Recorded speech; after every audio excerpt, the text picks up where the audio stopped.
Hi guys, welcome back to another episode of Sin and Tonic. Today's story is that of JonBenet Ramsey, off to the US of A to cover a case that blows my tiny mind. Let's go. Sin and Tonic! Hello. I hope you're all doing well. Hope we've had a lovely weekend. If you haven't checked it out already, I did a little catch-up video last week just saying where I've been, what I'm doing, what I'm planning to do. And here I am, here we go. I also just wanted to briefly say about this, why I'm covering this case. First of all, I went down a huge rabbit hole over the last about 3 or 4 weeks now since Christmas.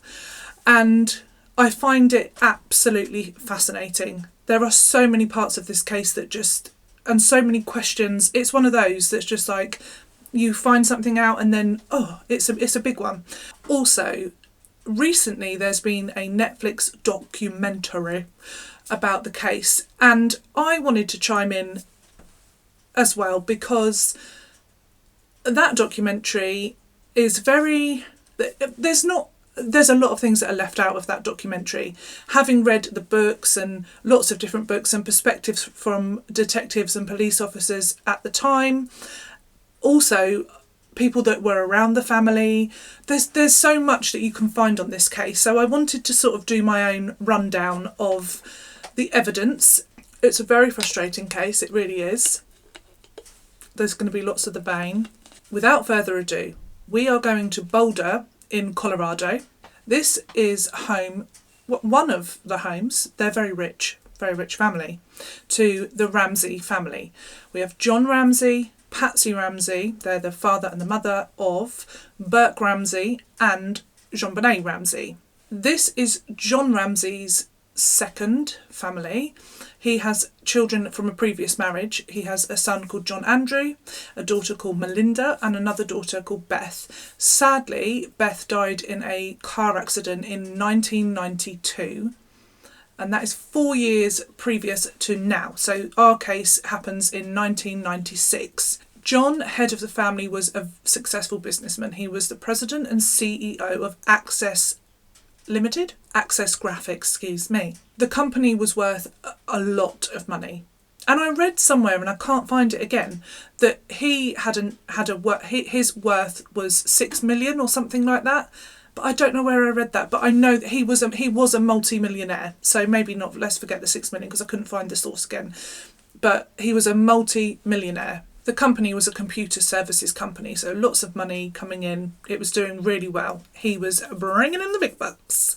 They had the home in Boulder, Colorado, which I will share some photos.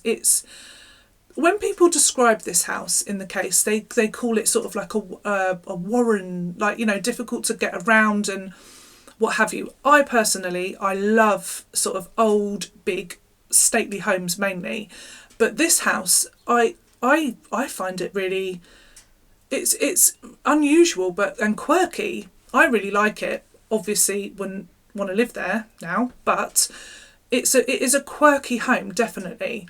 And for somebody like me I love a floor plan. Oh my God, I love a floor plan. And I love sort of like looking at a floor plan, working it out, piecing it together. And then I can walk through a house quite easily if I've looked at a floor plan once or twice in my mind. So I'm a bit unusual.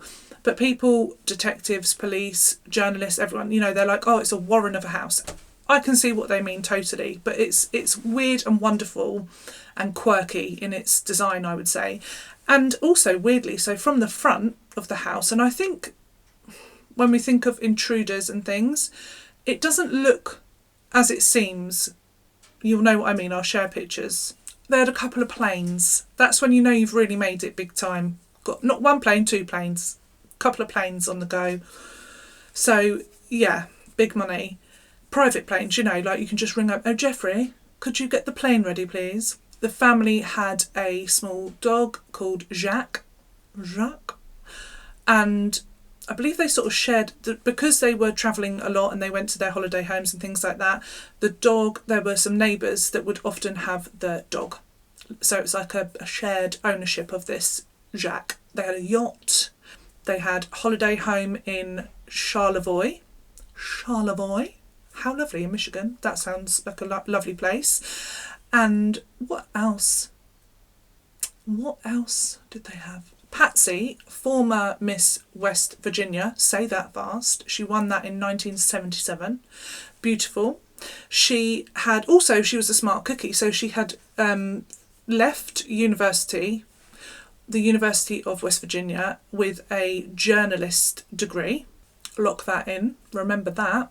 And at the time of this case, she was homemaker, socialite, very busy woman actually. It seems like there was a lot of, she had a lot of things going on with the kids and with the pageantry, because JonBenet had been in pageantry much like her mother Patsy, and JonBenet started when she was 4 years old, and there's a lot that goes into all of that stuff. And as well, she had her son Burke, and the house, although they had a housekeeper and maids, I think the house had like a second kitchen for parties. So like, you know, there was the kitchen, and then there was another kitchen sort of tucked away for chefs preparing food for the parties. Oh, how lovely.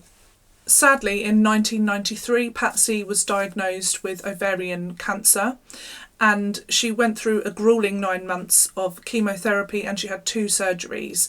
This then meant that the cancer went into remission, and that was that for at that time. So that had happened over that year of 1993. So the family had been through quite a lot, because in 1992, Beth, John's child from another marriage at 22, she died in a car accident.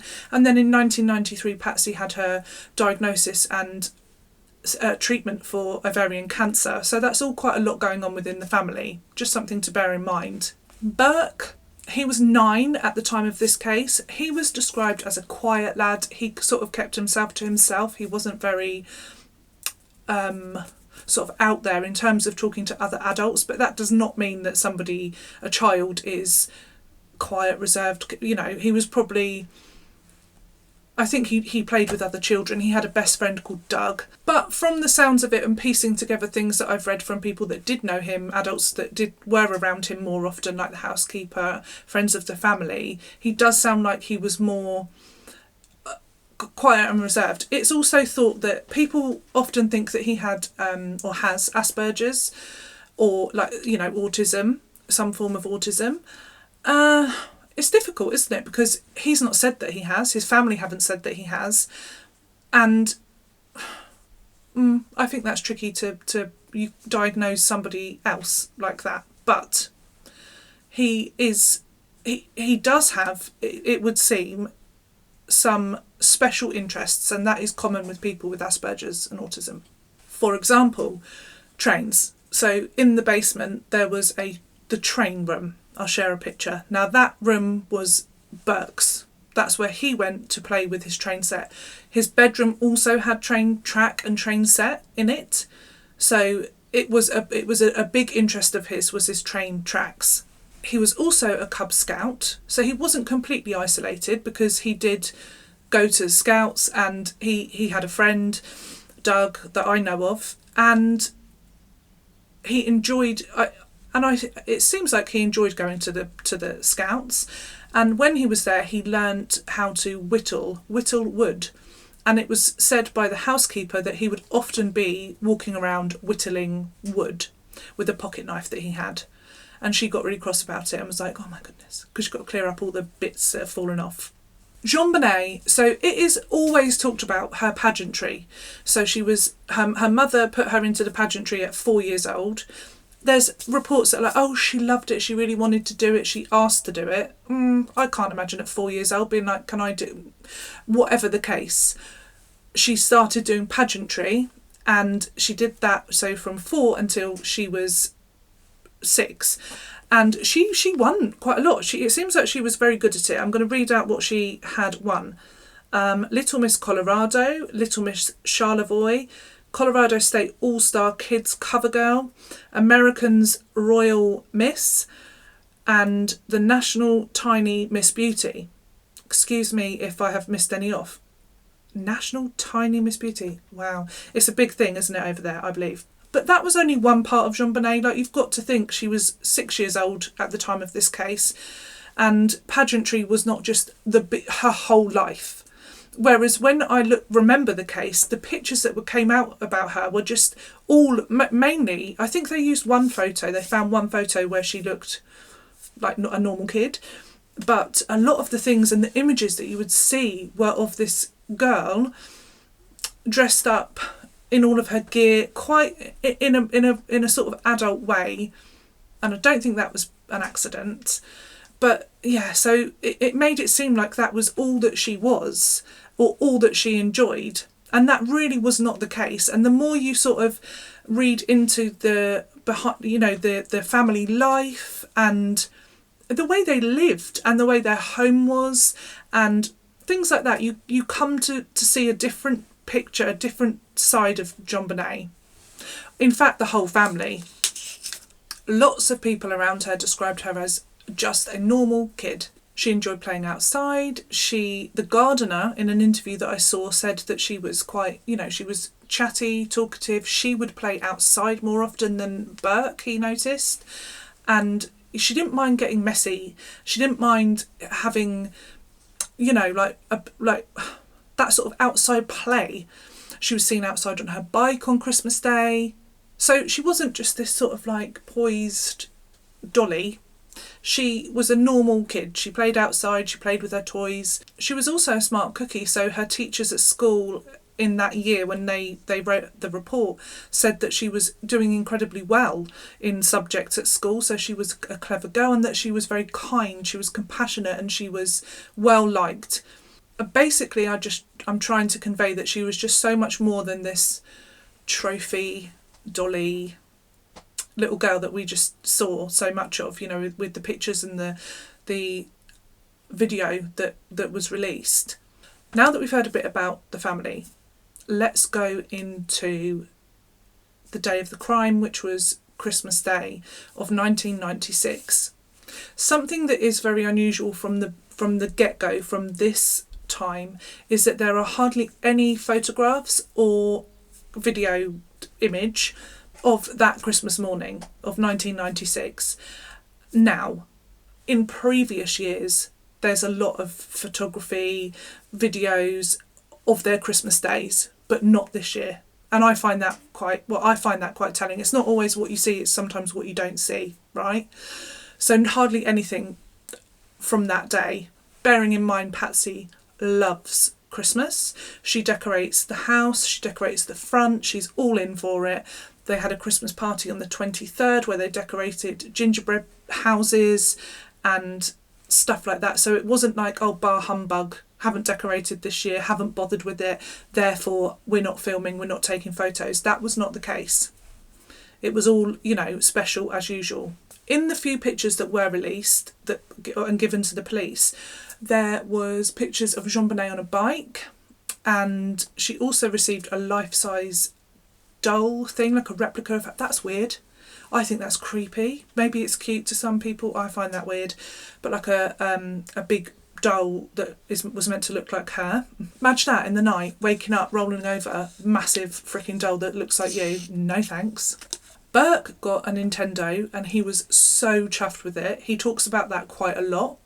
And he also got some train track and he got a sort of car toy garage thing by the sounds of it. And there is a big question mark over whether Burke got a bike. And that will be in a video that I cover, because there is a lot of hoo-ha about what they got on Christmas Day and what that could mean for the case. So that's a question mark. Did he get a bike? Did he not? There was a slight sort of to-do on Christmas Day between Patsy and JonBenet, because Patsy wanted them to wear matching outfits, and she had a red top and there was a red turtleneck that was meant to be for JonBenet, and she didn't want to wear it. She was like, no. So she kicked off, didn't want to.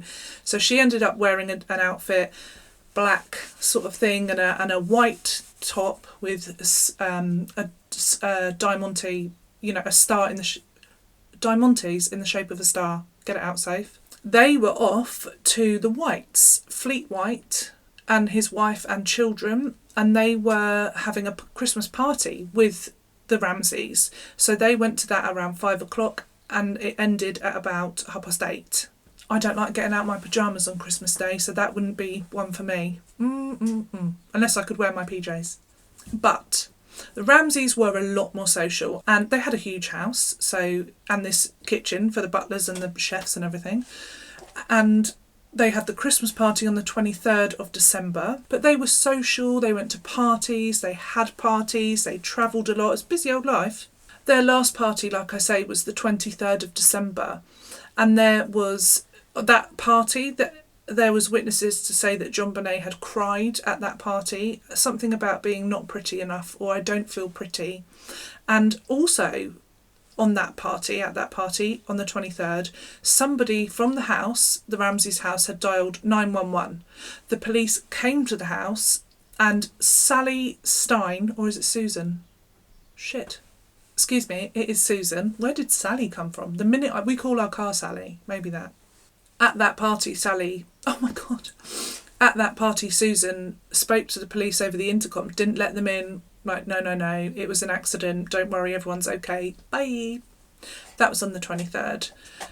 Jumping back now to the 25th. So the family Ramseys have gone to the Whites for a Christmas party, and then they leave and they actually go to the Steins. They had some presents to drop off. They went to the Steins, dropped off some presents, and then they returned back to their home around 9:15, 9:30. John said that he read to both of the children, and before they went to bed, he said that he then helped Burke with a toy. This is where the toy garage, sort of car garage thing comes in. It needed to be set up. So he helped him do that before he took himself off to bed. He took a melatonin and then went to sleep, because the following day they were getting up early. They had a flight on their private plane to go to Charlevoix. Is that how you say it? Oh God, it's gone from my brain. I think it's Charlevoix, to Michigan, to their other home. And then after that they were going on a Disney cruise for Patsy's 40th birthday. So they were living it up, man. They were busy. But the point is, they had to get up early the following morning on the 26th to catch their plane. Patsy didn't go to bed with John, she said. She said that she stayed up for a while to carry on packing for their trip the next day. There is conversation around why were there no suitcases and things like that in the crime scene pictures if they were getting up early and going on their plane. But apparently, I read that got me spicy. I was like, yeah, where are your suitcases, mate? But apparently on a plane like that, they would often pack things into bags or black sacks because it was easier to get in, like you could get more into the plane. Makes sense. Also, John said the other home that they were going to was theirs. It wasn't like they were going on a holiday to a hotel. They were going to a home and they had lots of stuff there. They didn't need to, the whole point was that they didn't need to pack and take loads of stuff with them. So just to let you know, because yeah, that got me. I was like, yeah, where are your suitcases? But they, that's why. Next, Patsy says that she then went to bed and that she woke up at 5:30 and she put on her clothes from the night before, went downstairs to make coffee, and then she found a note on the spiral staircase as she was going down to make her morning coffee. At 5:52 in the morning, she would call 911 to report JonBenet missing. So this note that she has found on her way down to make her morning coffee and get ready for her trip is a ransom note. It's been left on a stair, the third step up, I believe, on the spiral staircase that goes down from outside JonBenet's bedroom. I say outside, there's like a big hallway and washer dryer and stuff, and then there's a spiral staircase down into a hallway that leads into the behind the kitchen, and this is where that note is found. She says that she screamed. John, her husband, was up in the bathroom and he heard her scream and he came to her and she handed him the note. She says that she handed him the note and then they had a short discussion. He said, ring the police. So she does. I am going to do a whole video. There will be slightly shorter videos, but I'm going to do a video on specific points in this case, and the 911 phone call is one of them. So I'm not going to go into all of the information that I've gathered and read, because otherwise this video will be 2 hours long. So briefly, the language that she uses in that 911 phone call is bizarre, I think. That's my opinion. She says things like, "We have a kidnapping," right? It's all a lot of the things in this case are very, almost theatrical. Yeah, I think that's what it is. So we have a kidnapping. A note was left, my daughter's gone. She's blonde, right? 6 years old. She calls herself, she says, "I'm the mother." And she says that she's only read the first line or two of the note, and then she calls her husband and then rang the police straight away. However, when they say who sent the note, she does then say who the note is signed from. People read a lot into that, but you could have just read the first couple of lines and remembered the sign off, I suppose, because it's kind of odd. But would you remember it? So it's SBTC Victory. So she says SBTC Victory on the phone. I guess that is a bit odd if you haven't got the note in front of her, which I think she says she doesn't, but she's remembered that very specifically, and she said she'd only read the first 2 lines. But anyhow, you know, your brain in these situations, weird and wonderful. Also, the purpose of 911 when you ring is that they're going to keep you on the phone, they're going to keep talking to you, and the operator is heard to be doing that. So after she's said, you know, we've got this, my child's missing, she does sound distressed on the phone. She's saying, "Please, oh please," like, and she sounds like a desperate person, like she wants help. She's asking them, "Please send somebody quickly," all of this. And then at a certain point, she thinks that she's hung up the phone. And that in itself I find odd, because why would you hang up? The operator hasn't finished talking. She's going, "Patsy, Patsy, Patsy," like trying to, she's like, "Take a deep breath." And she's making it very clear that she's with her, like, "I'm with you." She hasn't said, "I'm going to stay on the line with you until help arrives," but it's massively implied. She hasn't said, "Okay, bye, hang up," like, "I'll wait for the police," nothing. The conversation, it was still continuing. But it sounds like Patsy thinks that she's hung up. So she said what she wanted to say, and then she thinks she's sort of hung up the phone. The operator is saying, "Patsy, Patsy," trying to get her attention. But something that I noticed about the 911 phone call from Patsy is that the minute she thinks she's hung up the phone, that panic is gone. Boom, dead, gone. There's no more hysterical voice. It's like, that's just over. I found that strange. There are 6 seconds of recording at the end of the 911 phone call where Patsy thinks that she's hung up, but she hasn't. And they enhanced the phone call at the end, and we'll talk about that later. Immediately after the 911 phone call, at 5:54, Patsy rings their friends. So she rings the Whites, who they went to that party with the day before, Christmas Day, and then she rings the Fernies and tells them that there's an emergency and they must come round. She doesn't say there's been a kidnapping. She doesn't say that JonBenet's missing. Nothing. She just says there's been an emergency. You must come round. And they do. Shortly before they arrive, the first police officer detective comes round, and that's French, and he's the first on the scene. And then it just sounds chaotic, because then so he arrives, and then the Whites arrive and the Fernies arrive. So we've now got 4, so husband and wife, plus the Ramseys. That's 6 adults. Am I doing maths? Yeah. And French. That's 7 people already in this house.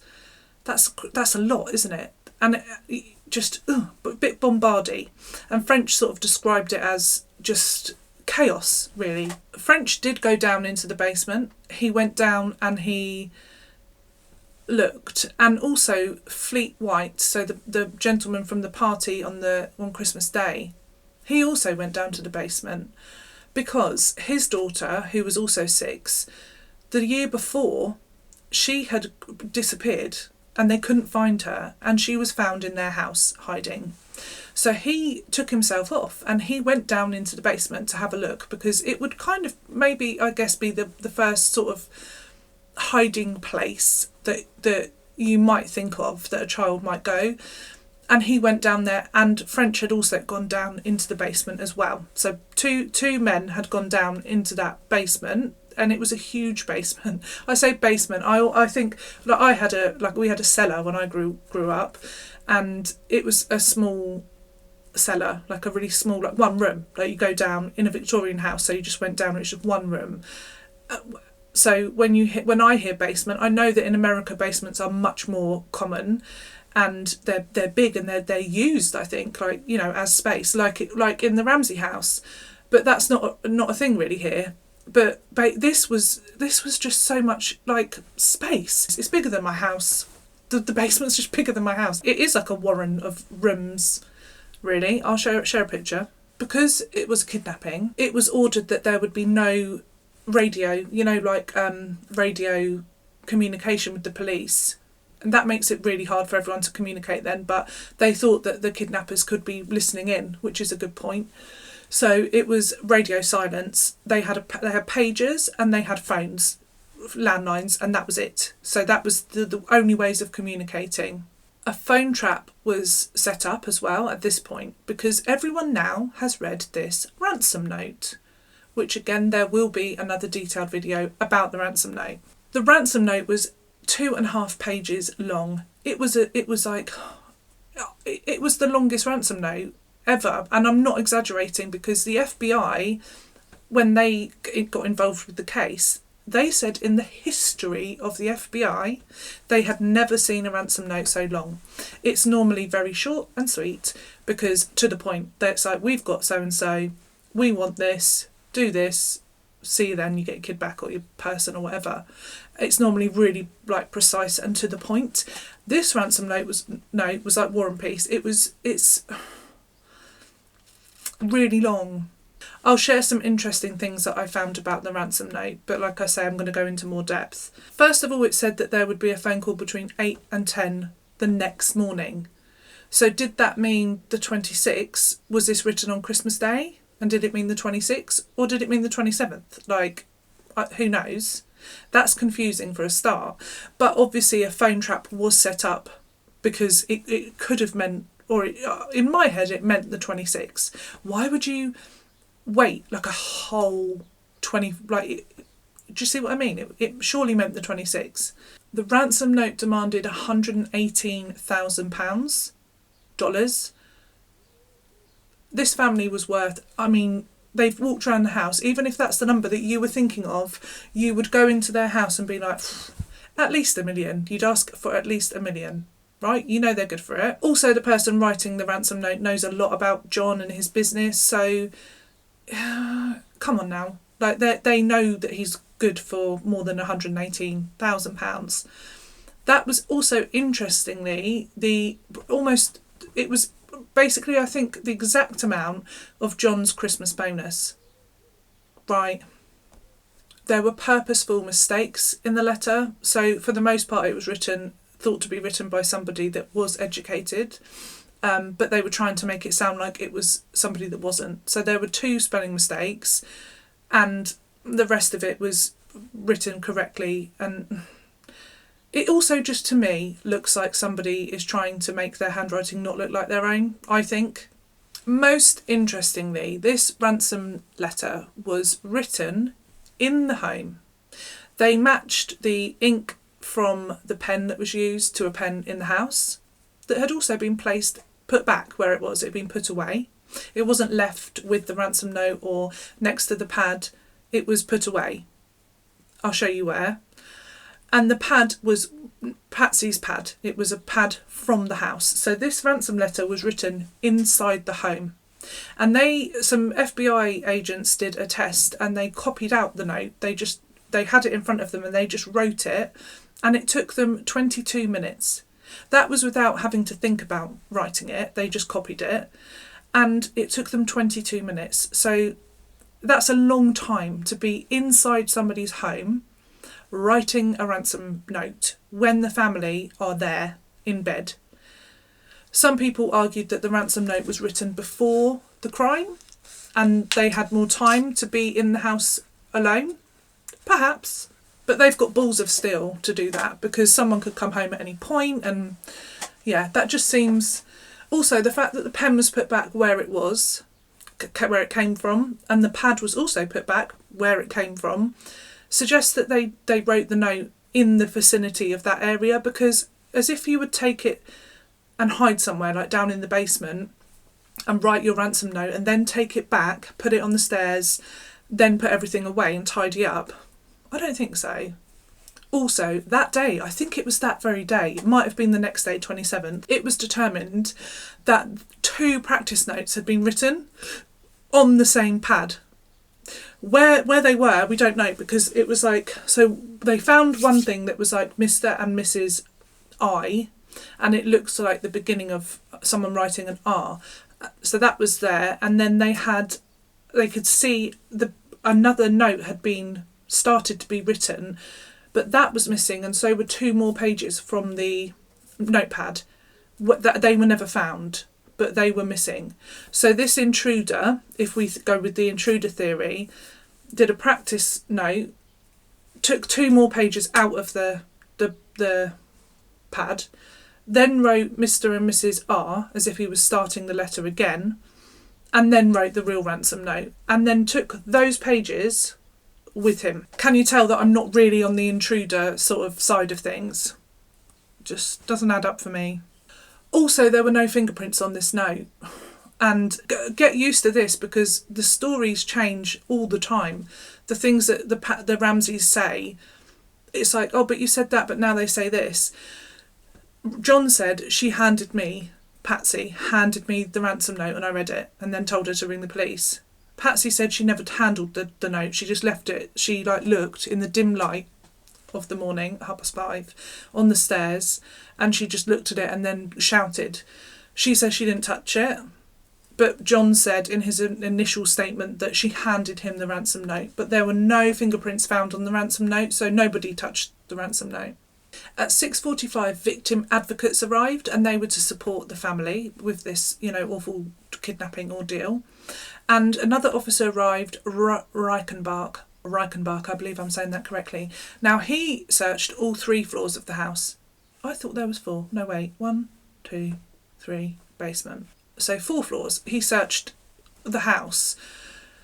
It sounds like he was the first person to actually do that, because the Ramseys said that they had woken up, she shouted for John, he came down, she called the police, and she said that John went to go and check on Burke, their 9-year-old son, who, is in the house as well. And John said that he was asleep, so he just pulled the door to. And then this would be corroborated with Reichenbach, because he searched the house, and when he got to Burke's room, he said the door was slightly open. He looked in and Burke was in his bed, under the covers. So he just closed the door because he thought, right, all this ruckus, if he is asleep, let's keep him, not disturb the boy. So he pulled the door to. He searched all around. He also went to the basement. Now, in the basement, there is a room called the wine cellar, and that was a door that was closed, and it had like a wooden notch that you had to keep it closed.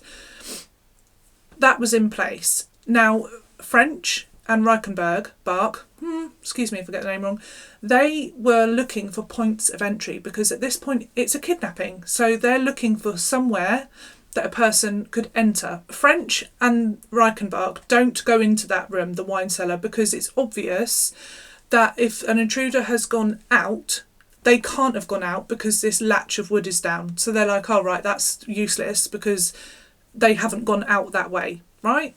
So they don't go in the wine cellar.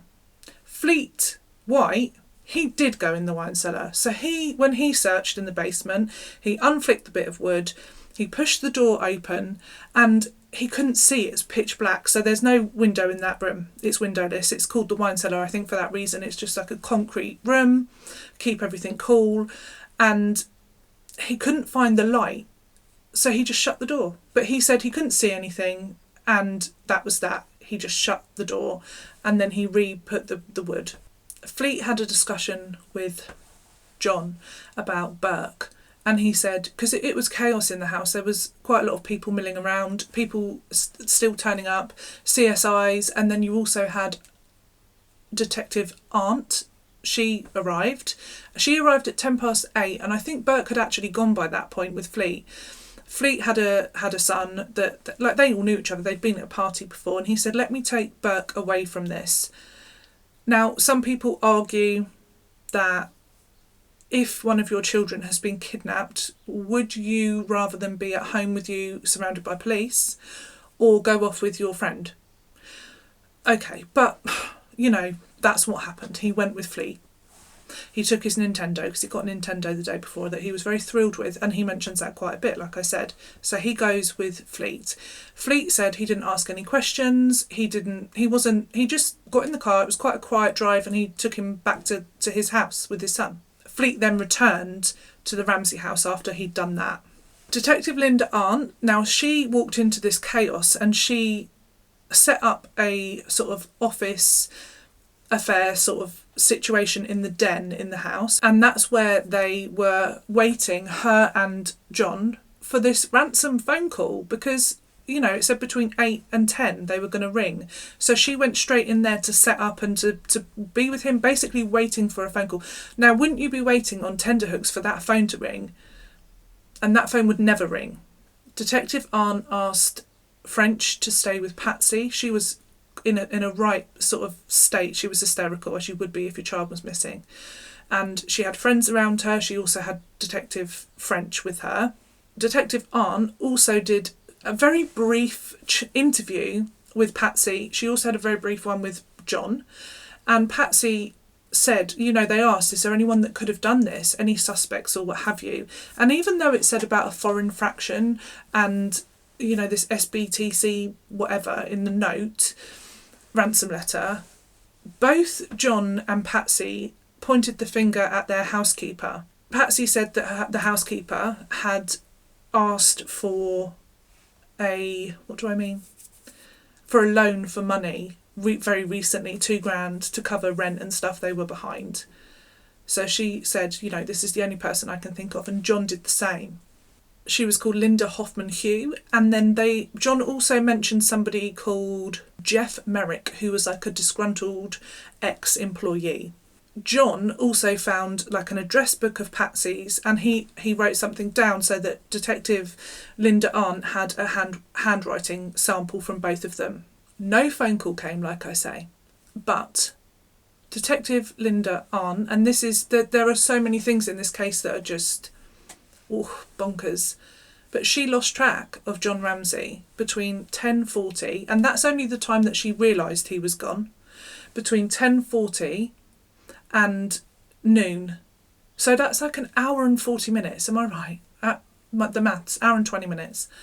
So he was gone for a big chunk of time, and no one seemed to have eyes on him. So you've got a lot of adults in the house, a lot of milling around, enough that people are going into the basement and other people don't even know. They're like, no one was keeping account of anybody, traipsing all around. And he's gone for an hour and 20 minutes, minimum. What? She noted that when he returned, when she saw him again at midday, he was not the same. He was pacing, he was agitated, he was uncomfortable, almost sort of distressed. He wasn't okay. During this whole morning, people are making food in the kitchen, people are, milling around, walking around, using the bathrooms, using the toilet, making sandwiches, snacks and everything going, cup of coffee, cup of tea, everywhere. People had come in to do fingerprints, like dust for fingerprints. What a joke, even. I mean, with all these people touching everything. And then the victim advocates went around clearing up after them. People were cleaning around this house. Like where a potential intruder has come in and taken a child and they are just cleaning up and wiping surfaces, and blows my mind. And losing Mr. Ramsey, losing him for an hour and 20. Basically, it was just an absolute shit show. There weren't enough people there. There weren't enough officers there. It was just, it was, I think it sounds like they were trying to wrangle sheep. No, what do you call it? heard cats. At about 1 o'clock, Detective Linda Arndt, there's two things that I've read about this. Most of the things that you hear say that she told John and Fleet to search the house top to bottom, because she could see that John was just losing it. He was uncomfortable, he was pacing, he wasn't himself, he was really uncomfortable, and she thought this was just pure panic for the fact that his child was missing. So she was like, right, I tell you what, why don't you go off and just search the house. She was giving them something to do, a distraction, if you will.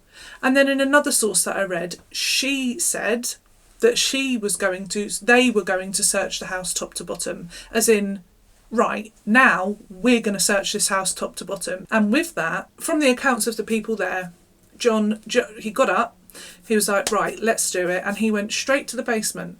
So he goes straight into the cellar and he goes with Fleet, and they go into the train room. And Fleet's talking about, this broken window. Now, he'd left that window shut, right? And it was broken, but you could put your hand through and unlatch it and get in. And Fleet, when he'd searched that cellar in the morning, or looked, he'd seen that the window was broken, so he started to look for broken glass. And he moved the blue suitcase out of the way. He found a tiny bit of broken glass and he put it on the ledge, and then he left the room and went back upstairs. So that's what had happened. When he went into the cellar that morning, that suitcase was like against the wall. Anyhow, that's how it was. So he was in that room with John. They were looking around. They had a discussion about the broken window, and John said he'd broken it in the summer. He'd had to because he'd locked himself out and he needed to get in. So that's what they were chatting about. With that, Ramsey left the room and he went directly to the wine cellar, the little room with the wooden latch.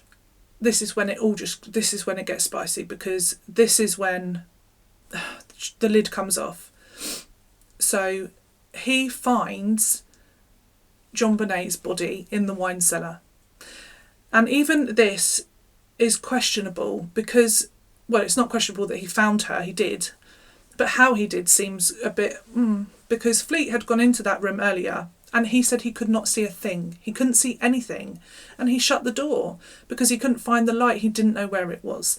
Obviously, John does know where the light is, but Fleet said when he came out into the hall, John had already screamed that he'd found her and the light was not on. He hadn't turned the light on. Then he turned the light on when Fleet was in the hallway, and then they both went in. Fleet said that he saw JonBenet wrapped in a blanket, but that her feet, like her ankles and her feet, were out the bottom of the blanket, and he bent down and he touched her ankle and her foot, and it was ice cold. It was completely cold.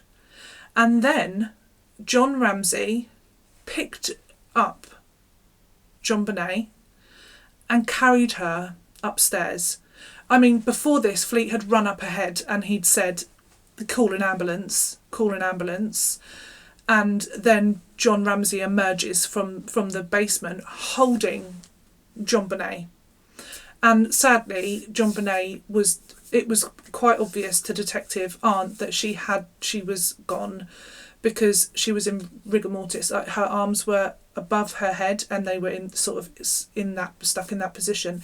And he carried her away from him. Like, he was holding her, but like facing like up here like this. He wasn't like, I mean, obviously maybe it was difficult because she was like stiff, but it just seemed an odd way to carry your child. So that's what he did. Linda Arndt said, put her down, and told him to put her down at the top of the stairs, at the top of the basement stairs, which he did. And then she moved JonBenet's body to the living room in front of the Christmas tree. So we now have a crime scene where lots of people are there, or lots of people have walked around that basement, 3 or 4 people are all around that house, like making food, tidying up, in the kitchen, all over.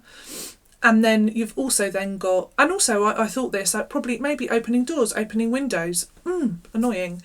And then the body now in this homicide has been moved from where it was. Not only that, I'll go into that in a minute, placed on a landing and then moved again in front of a Christmas tree. And then John Ramsey places a blanket and then and I think somebody else put a sweatshirt over her feet. So talk about contaminating a crime scene. It was just crazy. So in the cellar, John had removed a piece of black duct tape that was over her mouth. So he's touched that.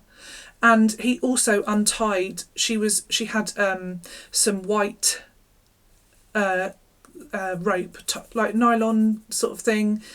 I'll share a picture, around her wrists, and he'd removed one of those. So just a lot of contamination. Detective Arndt said that the body was cold, it was stiff, and that there was an odour already. So she had been dead for quite a while. She knew that, and she let the family know that she was gone.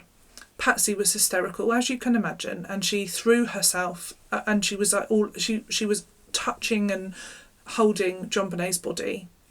Fleet White, no one knew. He just slipped off, and he went back into the cellar and he touched the black duct tape and the blanket that JonBenet had been in. So more like, you know, when you see the crime scene photos, he'd already touched. So John Ramsey has touched all of that stuff, and so has Fleet White. What have they moved? Where did they put stuff? And to me, the blanket that was downstairs, it almost looks like a little nest, like she was in a nest. But again, no one will really know how it really was, because other than John. The house already had CSI, it had the Reverend was round. You know, there were so many people in that house, and it's now a crime scene. So now everyone's got to evacuate. And in the hustle and bustle of all of this going on, John Ramsey was overheard at 1:40, about then, making a phone call to his pilot, saying, "Oh, can you get everything ready? We're going to leave this afternoon or early this evening." What? So because this was overheard by an officer, he told, obviously, the detectives, and they made it very clear that they were not to go anywhere. They had to stay where they were, because this was now a murder inquiry. This was a crime scene. You can't just go off on your freaking holiday. He was like, "Oh, no, it's not anything like that. I've got a really important meeting." Your 6-year-old daughter has just been horrifically murdered. Okay. So at around 2 p.m, the Ramseys and everyone else was like evacuating the house. They went to the Fernies, and at that time, around that time, a taxi arrived with John Andrew, his son, and I believe Melinda, his other daughter. More CSIs went to the house later that evening, and JonBenet's body, it remained there in front of that Christmas tree, and the image of that it gets me, because there's so many things about this case that it almost feels like everyone, I know that this isn't the case, because there are officers, detectives, people that like gave up their life to this case.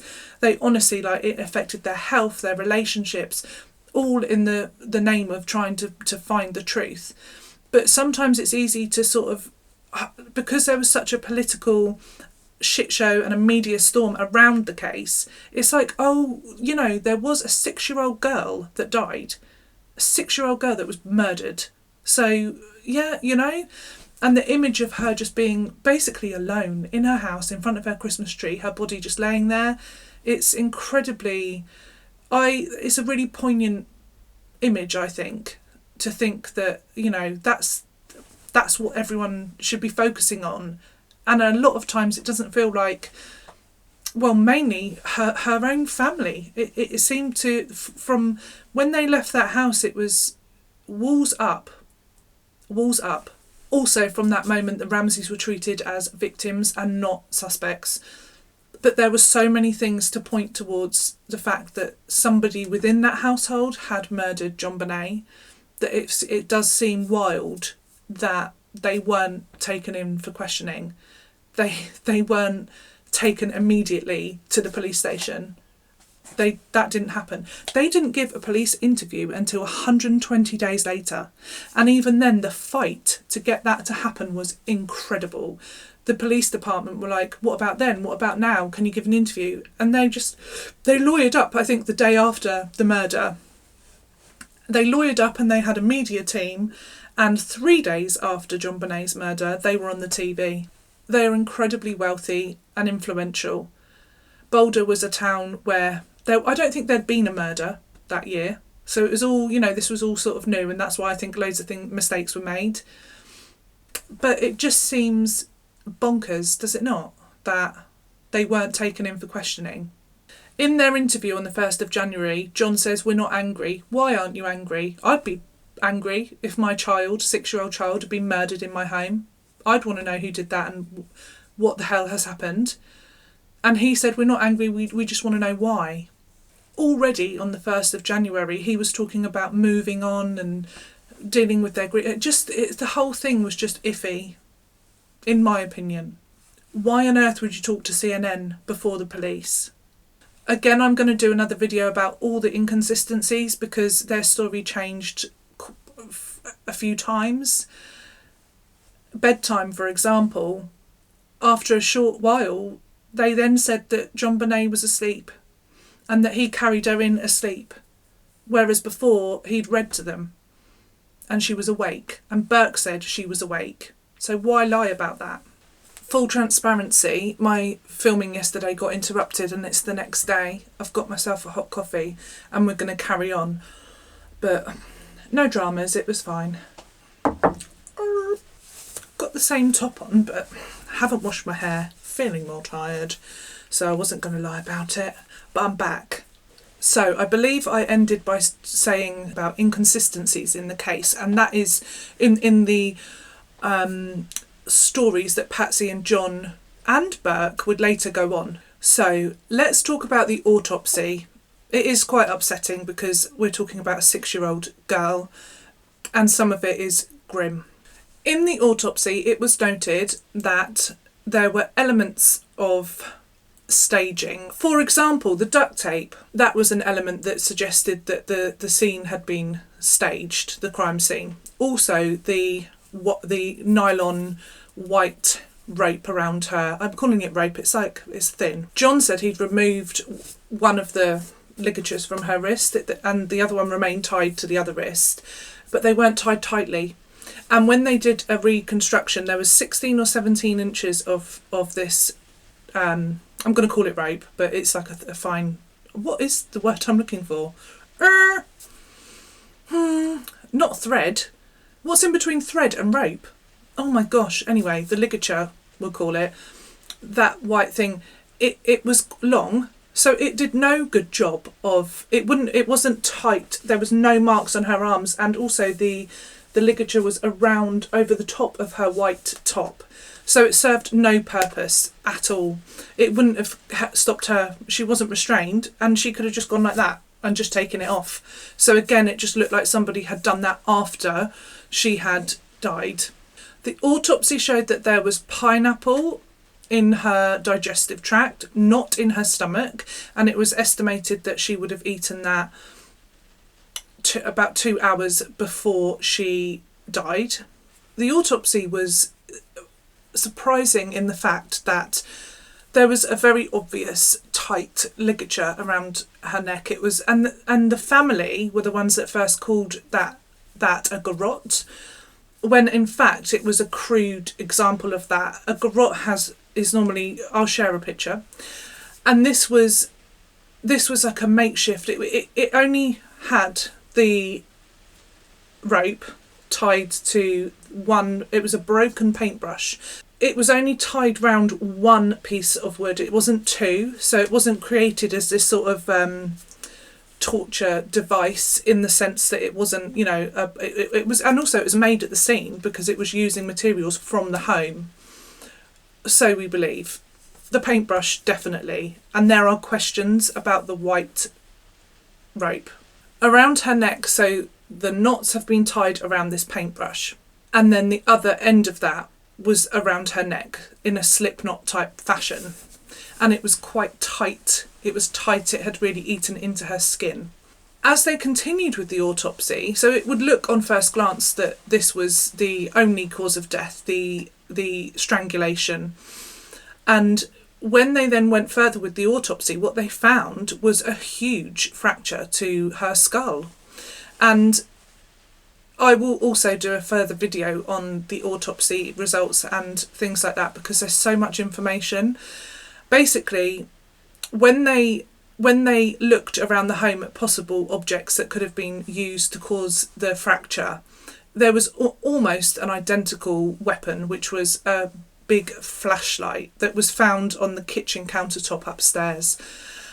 And I have so many questions about the flashlight, because again, the Ramseys were very squirrely about it. They said it wasn't theirs. It also had no fingerprints. There were no fingerprints on the flashlight, but there were also no fingerprints on the batteries inside the flashlight. No police officers claimed it as their own. And again, the house had been full of people. So it was a bit of a, like, what's going on with that flashlight? And it's a very, when you see the wound and the pictures of how that wound would have been inflicted with the flashlight, it's kind of like, oh gosh. And from the findings of bruises on her neck that weren't attributed to the garrote, we're going to call it the garrote because that's what it is known as in the case. So not attributed to that. There were some other marks on her neck and some other marks on her body. And around her neck there was an imprint, a bruise that looked like a knuckle bruise. And her shirt, her top had been sort of ruched a bit, and it looked like, and there was some other bruising that was below the ligature. And it looked very much like somebody had grabbed her by her shirt and twisted and had her like this. This would have constricted this part of her and the blood flow up to her brain, and also the knuckle. Like if you've twisted and you're holding somebody like this, and that shows anger, doesn't it? Like real frustration, like grabbed her and held her. And it is thought that this happened, then she was struck over the head. And the bleeding on the brain and the swelling on the brain suggests that she would have been unconscious. She wouldn't have, very unlikely that she would have gained consciousness again after that blow to her head, which interestingly did not break the skin at all. There was no sign of this fracture on the outside. There was no blood, it hadn't broken the skin. No one knew it was there until autopsy. She was alive for about 45 minutes to an hour and a half, or to 2 hours, before she was then strangled with the garrote.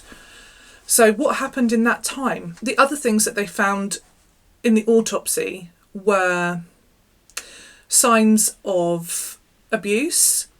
When they examined below, what they found was, and it was microscopic, but like a shard of paint wood that could have been a match to a paintbrush, the paintbrush that was used to make the garrote.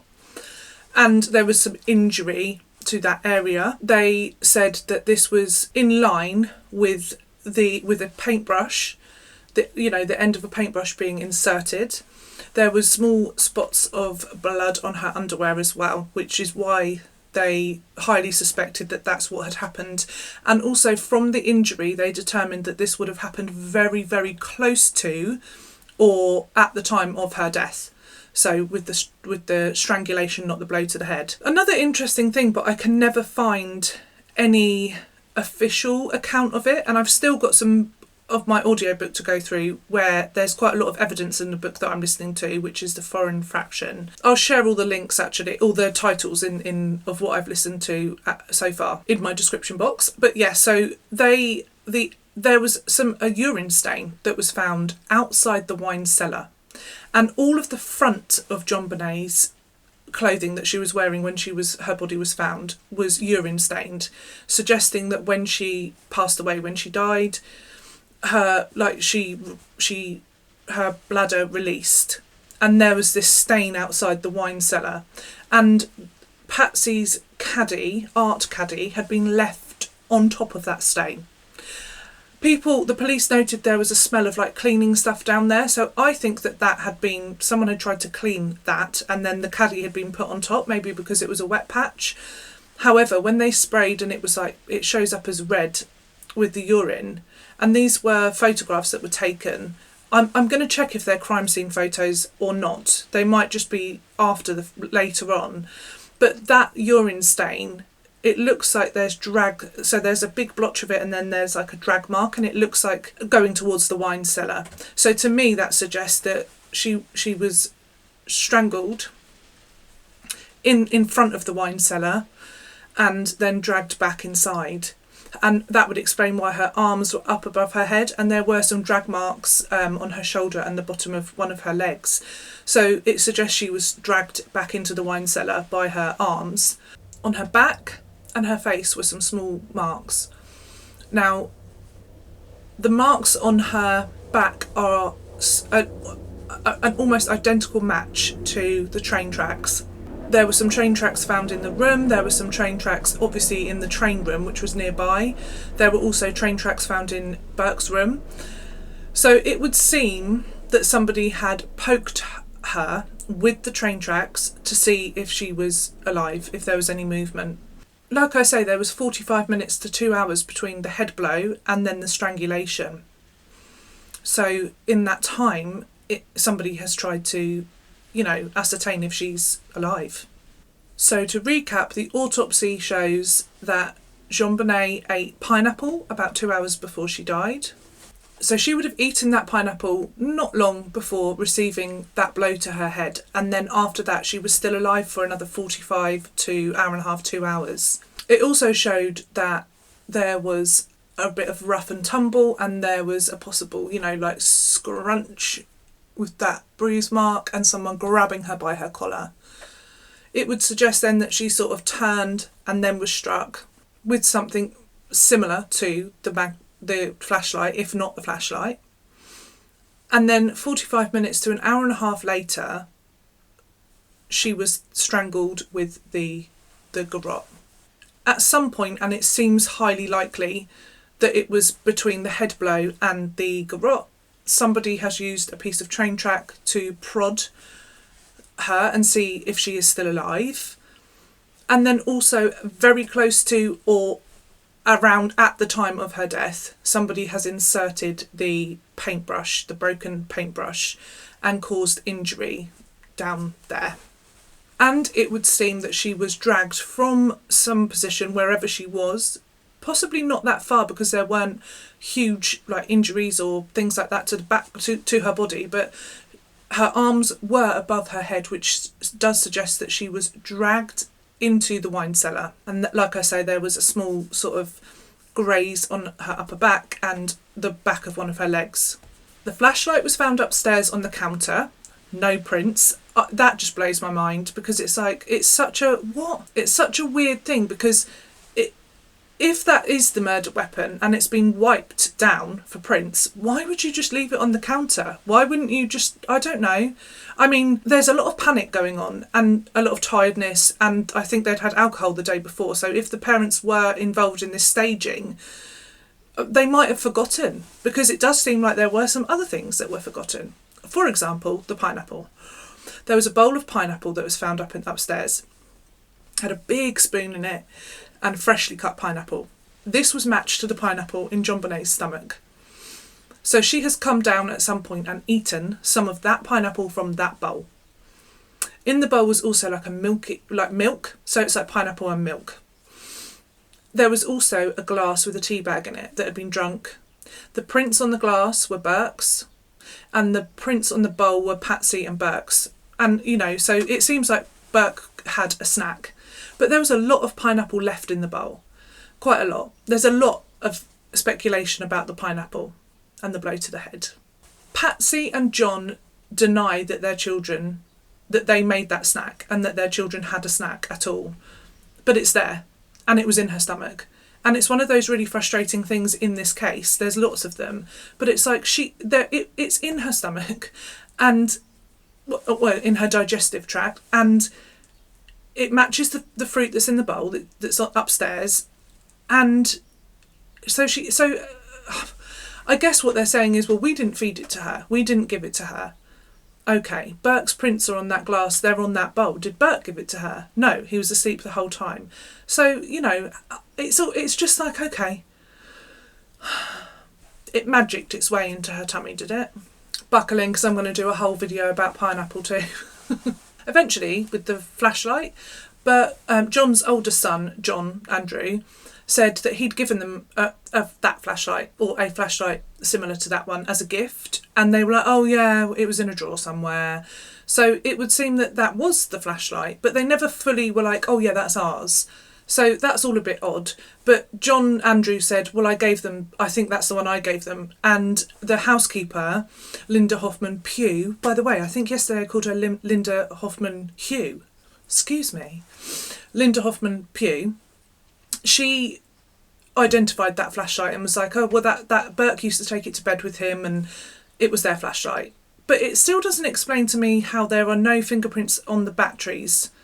I can understand if the flashlight was used, that it would be wiped down. But going to the lengths of to open and rub fingerprints off of the batteries, I don't get that. And that seems like what, so when batteries were put in the flashlight, did somebody maybe have gloves on? Were they going out in the cold to use it? Did they have gloves on? But surely to put batteries in, you would take your gloves off. I find that perplexing, the flashlight thing with the fingerprints. If anyone knows any more about that, let me know, because I can't find any more.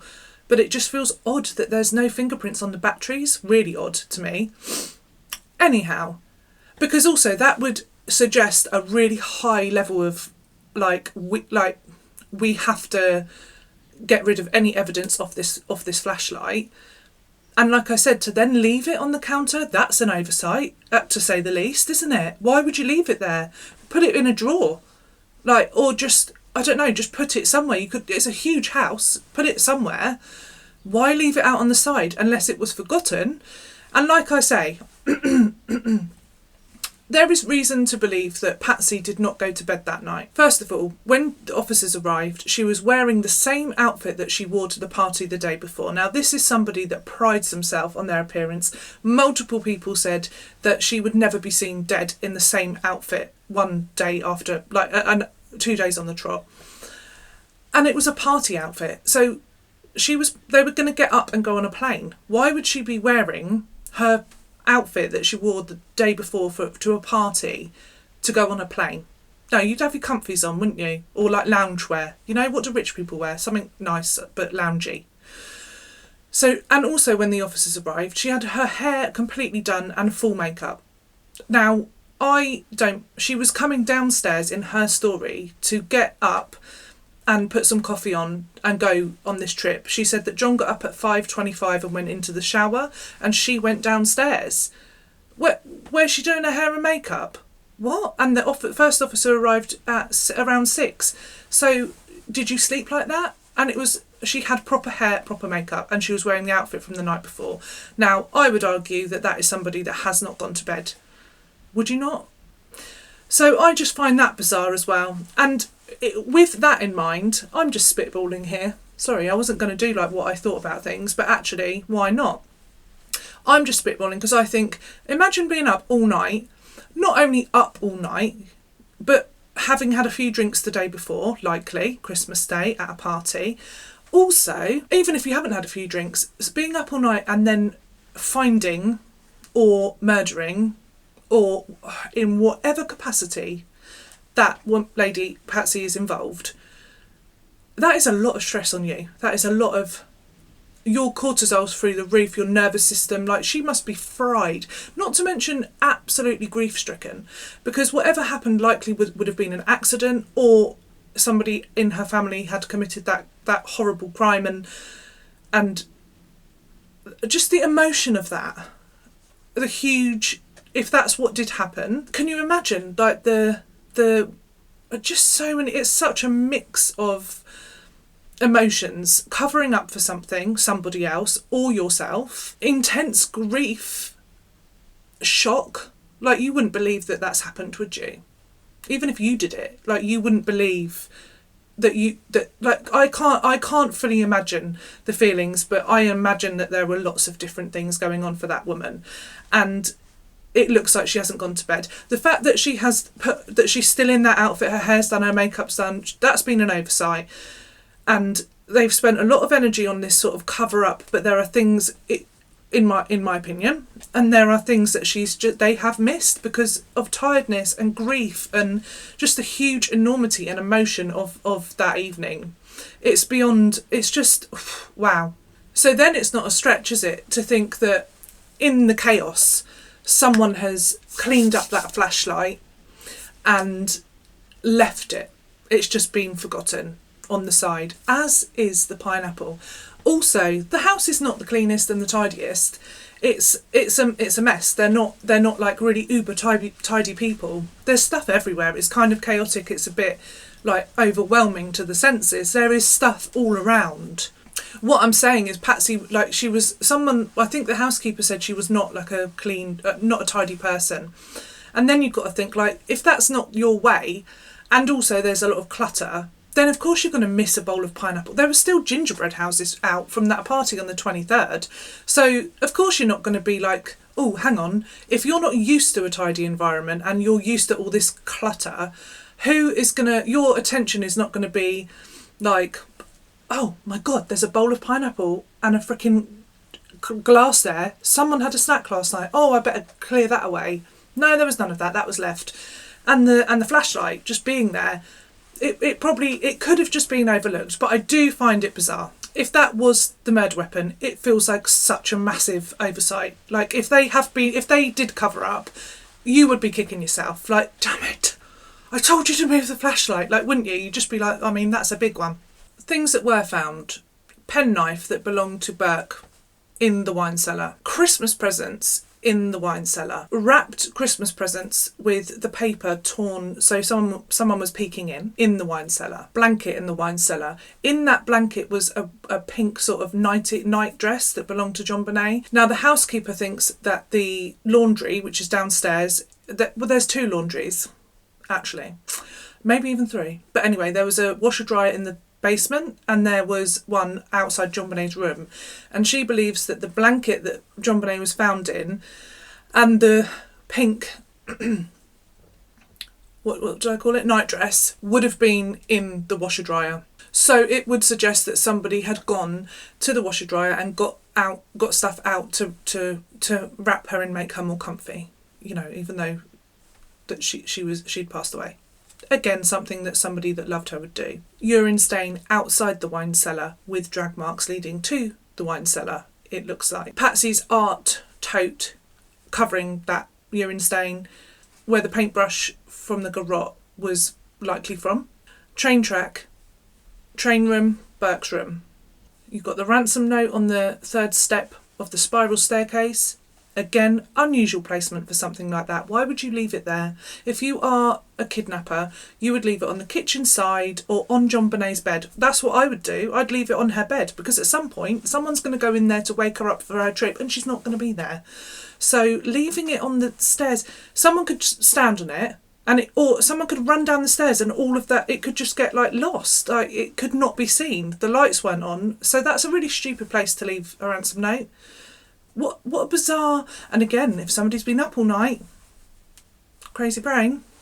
There was a baseball bat found outside that belonged to Burke, but again, it had no prints on it. It's a real mixed match of like, with some of the bits of evidence, because you think, right, if someone has someone wiped down the bat and the flashlight?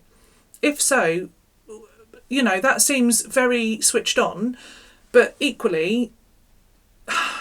And like, somebody has cleaned up under the urine and stuff like that, but it just... And then there's other things that it's like, well, why would you leave the flashlight out? Why would you leave the bat outside? All of it is a bit... And none of that could be important at all to what's actually happened. But because in a case like this, where there's so many things that they use... The Ramseys really utilised the press, and like I say, they spoke to CNN on the 1st of January, and they didn't speak to the police till April. And after that, it was so hard. They really didn't cooperate with the police, even though the media said that they did, and they just did not. And lots of things were thrown in to the mix. In the end, there were so many suspects. Every time they thought of somebody else, they would pass that information on to Boulder Police. So they would write in, or the lawyers would say, we think, oh, there's another name. And this list just grew and grew. There were so many suspects that had to be looked into. People that held a grudge, people that had seemed suspicious in some way, that they deemed some way. So And the DA's office put a lot of pressure on Boulder Police to look into every single suspect that they were given by the Ramseys. And it diverted all the time away from them. So it made the case really difficult and very frustrating for the police officers, because they were pretty sure that this had been somebody inside, and so were the FBI, somebody inside the family, one of the 3 members of the family. And it was deemed that, and there was a constant block of not being able to talk to them, not being able to get evidence. They didn't give their clothes to the police until 18 months later that they'd worn that day. 18 months. And even then they did find some evidence. There were fibres from Patsy's jacket on the inside, the sticky bit of the duct tape that was over JonBenet's mouth. So they found that. The jacket she'd worn that night, there were fibres on the inside bit of the duct tape. So even though they hadn't given over their clothes for 18 months, but again, that almost makes all of that, like, you know, what jury is going to be like, oh, by the way, we didn't get to test this for a year and a half. So it was all a bit, there was some damning evidence for this being an inside affair, because no single handwriting expert could eliminate Patsy as having written that ransom note. So everyone else, they got hand samples from literally so many people. They were able to say it wasn't him, it wasn't her, it wasn't them, blah, blah, blah, for everyone that they got handwriting samples for, apart from Patsy. And they were searching for many different handwriting experts. So they used, I think it was probably between 6 and 10. All of them were like, we can't say it is her, but we can't say it's not her. But everyone else was discounted, apart from Patsy. And when you look at the handwriting, come along. Also, afterwards, she changed her handwriting. So they had samples of her handwriting from before JonBenet's murder, and then after that, she just started to change her handwriting willy-nilly. What's that about? Do you want to find your daughter's murderer, or like fricking around changing your handwriting? Come on. Anyhow, so that's like major suspicious, isn't it? Like, what? And the pad was Patsy's. The pen belonged in the house. I struggle when people are like, oh, but it was an intruder. I do struggle with that, because it's just like, to me, it just seems, yeah, I don't like the injustice of this case. You know, money and power, it does a lot, doesn't it? Anyhow, so that was quite strong evidence. There was even stronger evidence when this renowned guy came in, Foster, and he could tell, not just by writing, but like the phrases people use. He was saying that, like, basically how you write and what you write is like DNA, like your DNA.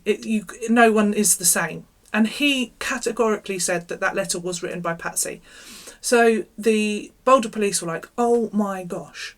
However, he was like a tainted witness, because the year before that, before he'd even had Patsy's handwriting, he had emailed Patsy and said, I don't believe it was you, and I'm so sorry that this has happened. Like, he hadn't even seen her handwriting. I think he was just sharing love. I don't know. Anyway, he then changed his mind when he saw the handwriting and the note. So, and he compared that to other things that she'd written. And it was he wouldn't have been a viable witness, because he'd already emailed Patsy to say that he thought she was innocent, and he'd also already worked with the DA. And the minute he discovered that he changed his mind and said they got him involved because they thought he was going to be a safe bet and say that it wasn't her handwriting. However, it was. And when he changed his mind, they handed him over to Boulder Police, but they didn't tell Boulder Police that he'd already been working for them and all of the history. So it made him just not a credible witness, even though he was an absolute expert in his field and likely right. You know, it is very likely that Patsy wrote the letter.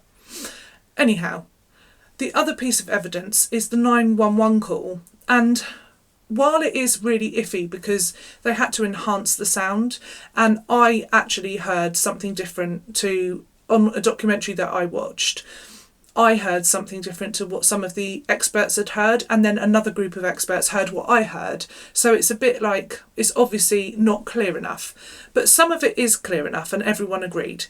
At the end of the 911 call, now this is what everyone agreed on, there was a male voice, so that would be John Ramsey, that says, and it's angry, an angry tone, and it says, "We're not speaking to you." Who we're not speaking to, right? Then Patsy's voice, and that says, so I heard, "What did you do? Help me, Jesus." But other people just heard her say, "Help me, Jesus, help me, Jesus." But another group of people that obviously heard what I heard, "What did you do? Help me, Jesus." So that's squiffy. I mean, if it was clear as day that she said, "What did you do?" Oh, wow. Anyway, and then there's a third voice, and it is a child, and the only other child in the house alive is Burke. And it says, "What did you find?" Wow. So they said that Burke was asleep the whole time. They've changed their story about this because originally John said that he read to the children and helped Burke with a toy. And then later on they changed that story to say that JonBenet had fallen asleep in the car and that he'd carried her to bed. She'd never woken up. She wasn't awake. And Patsy then changed her and she didn't wake up and she stayed asleep. So they changed their story.